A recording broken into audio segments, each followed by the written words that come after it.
Dear students, আপনাদের সবাইকে স্বাগতম। এখন আমরা ধারকত্ব বিষয়ে স্পেশাল একটা ম্যাথ শিখব। ঠিক আছে, দেখেন এটা খুবই গুরুত্বপূর্ণ।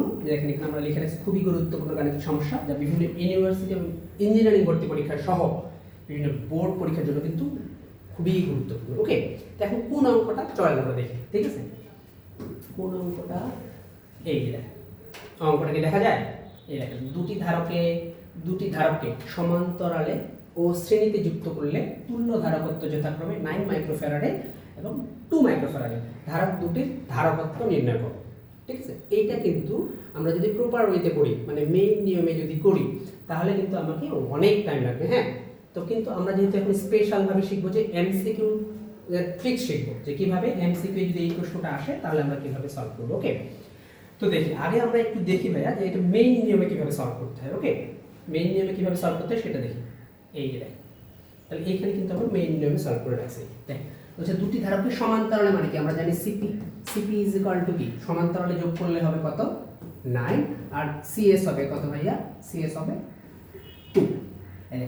এটা কিন্তু ধারক বলছে, এই জন্য সিতে প্যারালাল লিখছি আমি, আর এসটা হচ্ছে তোমার শ্রেণীতে, এই জন্য হচ্ছে 2। দেখেন সমান্তরালে হচ্ছে 9 আর শ্রেণীতে হচ্ছে 2। এটা যদি রোধের ক্ষেত্রে হইতো ভাইয়া তাহলেও কিন্তু হইতো। ঠিক আছে, রোধের ক্ষেত্রে ধারকের উল্টাটা হয়। রোধের ক্ষেত্রে আমরা কি লিখতাম, এখানে লিখতাম আরপি, তখন কি হইতো বলেন দেখি, এখানে লিখতাম আরপি আর এখানে লিখতাম আরএস।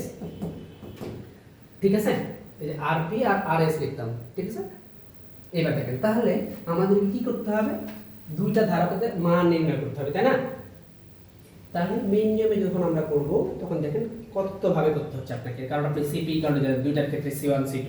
ঠিক আছে, C1 C2, কিন্তু যখন রোধের, তাহলে এই দেখেন আমরা এখানে শিখি সিপি ইজ ইকুয়াল টু হবে C1 প্লাস C2। হ্যাঁ, আর সিএস হবে ভাইয়া গুণ C1 C2 ডিভাইড বাই হচ্ছে C1 প্লাস C2 দুইটার ক্ষেত্রে এটা। ওকে, তাহলে এটা টাইম যদি আমরা রোধটাও শিখি তাহলে কি হবে দেখেন, এটা হবে প্যারালালের ক্ষেত্রে হবে উল্টাটা, R1 R2, এখানে হচ্ছে R1 প্লাস R2, আর এখানে R1 প্লাস হচ্ছে R2, এটা রোধের ক্ষেত্রে। ওকে, দেখেন তাহলে ধারকের ক্ষেত্রে যেটা হয় রোধের ক্ষেত্রে কিন্তু উল্টাটা হয়। ঠিক আছে, এই ম্যাথটা যদি রোধ আকারে হইতো তখন আমরা সেইভাবে কিন্তু সলভ করতে পারতাম। ওকে, ঠিক আছে, তাহলে দেখেন এই যে এইভাবে আমাকে সিপিসিএস বের করতে হবে, তারপরে হচ্ছে কি করতে হবে বলেন দেখি, তারপরে আমাকে এই যে এইভাবে দুইটা মিলে রিলেশনগুলো বের করে তারপরে কিন্তু আমার অ্যানসারে আসবে। ওকে, তো এখন তো আমরা যেহেতু এখন কিসের জন্য শিখতেছি, এমসিকিউ এর জন্য, সো এই জন্য আমরা এমসিকিউ ট্রিক্সটা শিখি। এই বড় ম্যাথটা যদি এমসিকিউ আকারে আসে তখন আমরা কি করব। ঠিক আছে, দেখুন তাহলে এই ম্যাথটা আমাকে করতে হবে অপশন টেস্ট করে সলভ করতে হবে, অপশন টেস্ট করে সলভ করতে হবে। ঠিক আছে, তাহলে আমাকে কি করতে হবে, এই ম্যাথটা অপশন টেস্ট করে সলভ করতে হবে। ওকে, ঠিক আছে, এখন তাহলে কি করব, অপশন টেস্ট মানে কি, আমাদের যেহেতু বলে দিছে সমান্তরালে কি করতে হবে, সমান্তরালে করলে হয় 9 মাইক্রোফ্যারাড, তাই না? তাহলে সমান্তরালে যেহেতু যোগ করতে হয়, তাহলে 5 আর 4 যোগ করলে কত হয় 9, তার মানে এটা ক্যান্সেল হইতে পারে। আবার দেখেন 6 আর 3 যোগ করলে কত হয় 9, আবার 7 আর 2 যোগ করলে কত হয় 9, তিনটাতেই কিন্তু আমার 9 আসছে। তাহলে কি এটা দিয়ে কি আমি আনসারটা ফাইন্ড আউট করতে পারবো না? তাহলে আমাকে কি করতে হবে, তাহলে আমাকে পরের কন্ডিশনটাতে যেতে হবে। পরের কন্ডিশনটা কি, পরের কন্ডিশনটা হচ্ছে দেখেন যে শ্রেণীতে যুক্ত করলে আমাদের কি করতে হবে বলেন দেখি, শ্রেণীতে যুক্ত করলে হয় কত 2 মাইক্রোফ্যারাডে। হ্যাঁ, শ্রেণীতে যুক্ত করলে কত হবে 2 মাইক্রোফ্যারাডে হবে।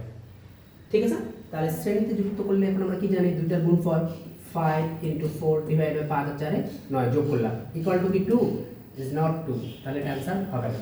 এবার এখানে যাই 6 × 3 ডিভাইড বাই হচ্ছে 6 আর 3 যোগ করলে কত হয় 9 ইকুয়াল টু কত 2, যেহেতু 2 এটাতে আসছে না এটা आंसर। দেখেন এটাতে কিন্তু 2 আসবে না, 7 2 কত হয় 14, 14 ভাগ হচ্ছে 9, 14 ভাগ 9 এটা ইকুয়াল টু 2 হচ্ছে না, তার आंसर কত এইটা।